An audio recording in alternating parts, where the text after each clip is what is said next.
इस news के sponsor हैं doctor Asadullah Khan English high school and junior college Solapur. दक्षिण सोलापूर तालुक्यातील शिंगडगाव येथील शेतकरी पुंडलिक नायकोडे यांनी दुष्काळ सदृश परिस्थितीचा सामना करत 2.5 एकर लिंबू बागेची योग्य संगोपन केले। संपूर्ण राज्यासह जिल्ह्यात दुष्काळजन्य परिस्थिती निर्माण झाली आहे। दक्षिण सोलापूर तालुक्यातील welcome to doctor Asadullah Khan English medium school and junior college, जहां हम बनाते हैं मजबूत बुनियादें और संवारते हैं बच्चों का मुस्तकबिल। 10 एकड़ के विशाल कैंपस के साथ ये स्कूल सोलापुर के सबसे बड़े स्कूलों में से एक है।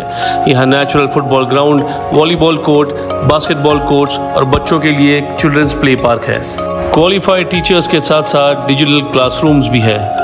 बच्चों के ऑलराउंड डेवलपमेंट के लिए इंडोर स्पोर्ट्स अरेना, जिसमें टेबल टेनिस, चेस और कैरम बोर्ड जैसे गेम्स हैं। अनेक गावात पिण्याच्या पाण्यासह जनावरांच्या पिण्याच्या पाण्याची मोठ्या प्रमाणात टंचाई निर्माण झाली आहे। शिंगडगाव येथील प्रगतशील शेतकरी पुंडलिक नायकोडे यांची एकूण 13 ते 14 एकर शेतजमीन आहे। याच शेतामध्ये पपई, ऊस, मका, लिंबू या पिकांसह जनावरांचा हिरवा चारा यांच्या शेतात होते। संपूर्ण शेती ही 2 विहीर, 1 बोर यावरती अवलंबून आहे। परंतु फेब्रुवारी ते मे दरम्यान कडक ऊन असल्यामुळे विहीर व बोरवेल मधले पाणी कमी झाल्यामुळे शेतातील ऊस आणि मका, पपईचे पीक जळून खाक झाल्याने त्यांचे मोठ्या प्रमाणात आर्थिक नुकसान झाले आहे। यातच पाण्या वाचून जळून गेलेल्या संपूर्ण शेतातील उभ्या पिकांवर त्यांनी ट्रॅक्टर फिरवलाय। नुकतेच लागवड केलेली लिंबूची 2.5 एकर बाग, या बागेत जवळपास 250 ते 260 लिंबूच्या झाडांची दुष्काळावर मात करून योग्यरित्या संगोपन केलंय। नेमकं शिंगडगावचे शेतकरी पुंडलिक नायकोडे काय म्हणाले ते पहा। या संपूर्ण परिस्थितीचा आढावा घेतलाय आमचे लोकप्रधान न्यूजचे दक्षिण सोलापूर प्रतिनिधी नारायण घंटे यांनी।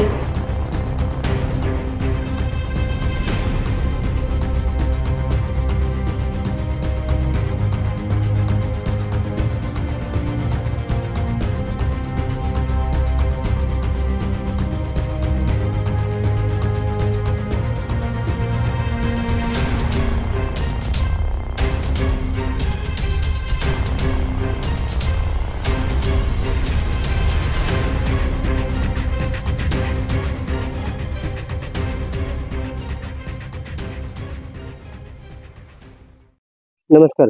महाराष्ट्रासह सोलापूर जिल्ह्यात भीषण दुष्काळाची परिस्थिती जाणवलेली आहे।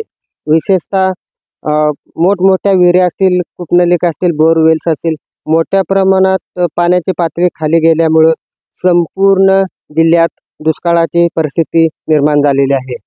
आपण आज शिंगडगाव येथील पुंडलिक नायकोडे यांच्या शेतात आलेलो आहोत, कारण जवळपास त्यांनी याच माळरानावरती 2.5 एकर लिंबूची बाग या ठिकाणी त्यांनी सांभाळत आहेत। त्यांची 2 विहीर आणि 2 बोरवेल्स आहेत, परंतु दोन्हीही विहिरीचे आणि बोरवेलचं पाणी कमी झाल्यामुळे त्यातूनही त्यांनी जीवनाची पराकाष्ठा करूनही अत्यंत सुंदर असे लिंबोणीची बाग या ठिकाणी लिंबोणीच्या बागेचं या ठिकाणी व्यवस्थितरित्या संगोपन केलेले आहेत। अधिक माहिती आपण त्यांच्याकडून जाणून घेऊ। मामा, आपलं नाव? पुंडलिक नायकोडे। बरं, ही तुम्ही बाग किती वर्षापासून ही लावलेली आहे? 3 वर्ष, आता जून जुलै मध्ये 3 वर्ष होऊन 4th वर्ष चालू होतं। ही बाग किती एकर आहे तुमची? हे 2.5 एकर बाग आहे। विहिरीचं पाणी बोलीचं कमी झालेलं आहे। ड्रीप करून आम्ही सगळं सांभाळत करायला लागलो। साधारण या 2.5 एकरामध्ये लिंबूचे किती झाड आहेत? 260। आणि आतापर्यंत खर्च किती आला? खर्च आला तर 20,000 रुपये। आणि हे संगोपन करत असताना तुम्ही कोणकोणत्या प्रकारे खतं वापरलात आणि या खतामध्ये जवळपास कुठली कुठली खतं वापरलात? आपलं शेणखत, शेळीचं हेच खत वापरलं, रासायनिक खत वापरलं। आता सध्या तर दुष्काळाची परिस्थिती आहे, जनावरांना पिण्याची पाण्याची सोय नाही आणि त्याचबरोबर माणसांनाही पिण्याची पाणी नाही। परंतु तुम्ही बाग कशा प्रकारे मेंटेन करत आणि कशा प्रकारे बागेचं संगोपन करत आहे? ते ड्रीप करून आम्ही सांभाळून हे करतो। पाणीच नाही, वाळून जाते झाड, वाळून जाते म्हणून आम्ही ड्रीप पद्धतीने करून सांभाळतो। जवळपास आता तुमच्या लिंबूच्या बागेसमेत अजून तुमच्या शेतामध्ये कोणकोणती पिके आहेत? ऊस आहे, ते पण वाळा लागलाय, त्याला पण थोडं ड्रीप केलंय। जवळपास यावर्षी या दुष्काळाचा फटका तुम्हाला मोठ्या प्रमाणात बसणार आहे आणि जवळपास यावर्षी तुम्हाला किती लाखाचं नुकसान झालेलं आहे साधारणपणे? साधारणपणे आता 7-8 लाख रुपये नुकसान. आता राज्य सरकारने याकडे कुठेतरी लक्ष द्यावं असं तुम्हाला वाटते का? तहसील विभाग असेल किंवा जिल्हाधिकारी कार्यालयात या तुमच्या दुष्काळीजन्य परिस्थितीकडे पाहावं असं वाटते का तुम्हाला? हा पाहावं वाटतं. आता आपल्याला खर्चाचं सगळं हे होईना, काय करायचं. कारण शेतीच्या मालाला पूर्णपणे शासनाकडून हमी भाव नाही. कांदा केल्यानंतर जवळपास कांद्याचे सुद्धा निर्यात बंदी आता उठवली आहे, परंतु कुठल्याही प्रकारचं शासनाकडून शेतकऱ्यांच्या बाजूने कुठलेही ठोस निर्णय म्हणजे घेत नाहीत. त्याबद्दल तुमचं काय मत आहे? योग्य निर्णय द्यावा सरकारनं. योग्य निर्णय दिला तर शेतकऱ्याला 4 पैसे मिळतात. आणि माल आले की भावच नसते, काय करायचं. शेतकऱ्याचं लय आलंय, शेतीवरच अवलंबून आहे.